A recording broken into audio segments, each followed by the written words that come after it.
Welcome to the Deep Dive. Today, we're taking a closer look at a case that's really haunted Ireland for decades now. That's right. The disappearance of Annie McCarrick back in 1993. Annie, she was this vibrant American woman, loved Ireland, moved there for good, had plans, friends. Her mom was coming to visit. Yeah, she seemed really organized, smart, but maybe trusting too. And our mission today, it's not just running through the timeline again, is it? No, not at all. We really want to show you how critical details can get missed, how the whole story can go off track. And how it took 30 years, incredibly, for the search to really shift towards, what might be the truth. Exactly. A long, long time. So let's dive into that day, March 26th, 1993, the day she vanished. Okay, so her morning seemed pretty normal. Knitting, apparently. Right, and she asked a friend about going for a hike, but the friend couldn't make it. Mm-hmm. And then we have that solid piece of evidence, the supermarket receipt. Quinsworth, 11:02 a.m. That's the last confirmed, physical trace. That's the last confirmed physical proof, yes. But then comes this massive bombshell about the CCTV. The AIB footage. For years, that was seen as the last sighting, right? Around 11 a.m. that same day. For 30 years, yes. Oh. Until March 2024, when the Gardaí, that's the Irish police, dropped the news. Which was? That footage. It was actually from March 15th. 11 days earlier. Wow. Okay. So that just completely shatters the timeline everyone was working with. Completely. The whole idea of a planned day trip, maybe out to the mountains, it just crumbles. And it brings other details into focus, doesn't it? Like her returning to the flat later that day. Precisely. Around 3 p.m. And the crucial thing, she left groceries out. Perishable things. Milk, butter. Yeah, right there on the kitchen table. Unpacked. Which strongly suggests, she wasn't planning on being gone long at all. Exactly. It points to her final departure being sudden, unplanned. She clearly thought she'd be right back. So if the AIB camera wasn't her that day, what are the actual last credible sightings? Well, around Sandymount, where she lived, a plumber saw her about 3:15 p.m. Okay. And then a fast food owner saw her shortly after that, heading towards a bus stop. What about that bus sighting? The one towards Enniskerry, where someone said she looked out of character? Yeah, that one's always been debated. But now, with the CCTV correction, you have to view it with, extreme skepticism.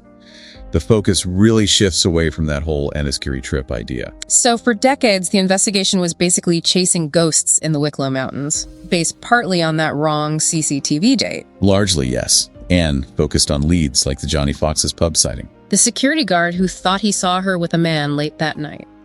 Between 9 and 11 p.m. But that lead has really fallen apart. Why? What was the issue there? Think about it. It would mean about a 6-kilometer walk from Enniskerry Village in the dark. And it was raining heavily that night, wasn't it? Pouring. Torrential rain. And she wouldn't have been dressed for that kind of trek. It just doesn't add up. Mistaken identity seems much more likely then. Far more likely. There was another sighting mentioned later, Poppy's Cafe in Enniskerry, maybe more plausible, but still uncorroborated. And this all happens in the context of the Vanishing Triangle. Annie's case was the first, right? Yes. 8 women disappearing between 93 and 98. It sparked huge fear, obviously, talk of a serial killer. And Annie's family, they had their own suspicions, focusing on someone like Larry Murphy. They did. But then there's this other piece, just catastrophic, really. What's that? The faxes. Annie's friends and family back in the U.S., they sent multiple faxes to the Gardaí in 93. Warning them about something. Yes. Warning them that Annie was being harassed.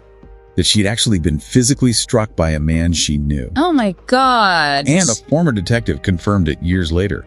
Those faxes. They never reached the actual investigation team. You're kidding. So the team leading the search never knew she'd reported being harassed and assaulted by someone known to her. Never got the information.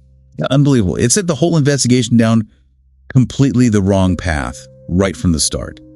Focusing on strangers, the mountains. Instead of looking closer to home, that's just devastating. But things did change eventually. There was a breakthrough. A huge one. On March 24th, 2023, almost exactly 30 years later, the case was officially upgraded. To a murder inquiry. Yes. That signals a fundamental shift. The Gardaí now believe she was killed, likely by someone she knew. And probably never even left the Sandymount area where she lived. That seems to be the working theory now, yes. And this new inquiry, it has specific people in focus. It does. 2 brothers. They were part of Annie's social circle. Okay. One of them was allegedly romantically interested or perhaps obsessed with her, suspected of stalking, assault. That lines up frighteningly well with those missed faxes, And the other brother. He provided an alibi for the first brother, an alibi that stood for 3 decades. Until recently. Things got dramatic, didn't they? Very. Early 2025, Gardai went to France to interview one brother who was terminally ill. What happened?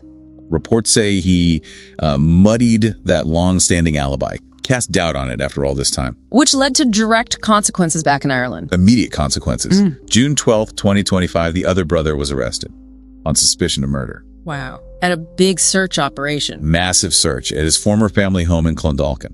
He was released without charge later, but that arrest, that search, it's a huge public signal. Pressure is building. It's just so tragic thinking about the human cost. Annie's dad, John, he passed away in 2009, never got answers. Never knew. And her mother, Nancy, she's in her 80s now, still searching, still hoping. Her wish is just heartbreaking, isn't it? It really is. She just said, my fondest wish would just be to find out what happened to her, to be able to have a grave to visit. Just finding her. After all this time, Annie's disappearance, it really felt like a loss of innocence for Ireland, too. This American woman welcomed, embraced, and then just gone. Absolutely. And maybe the final thought for you, the listener, is just the profound tragedy here. How the likely truth that Annie was probably in danger from someone familiar got buried. Buried for decades under this narrative of a stranger, a mountain trip. Exactly. Fueled by a misdated photo and just a catastrophic failure to connect the dots early on. The search now is about correcting that narrative, finally. And hopefully bringing Nancy and Annie the truth they deserve. Let's hope so. The search absolutely continues.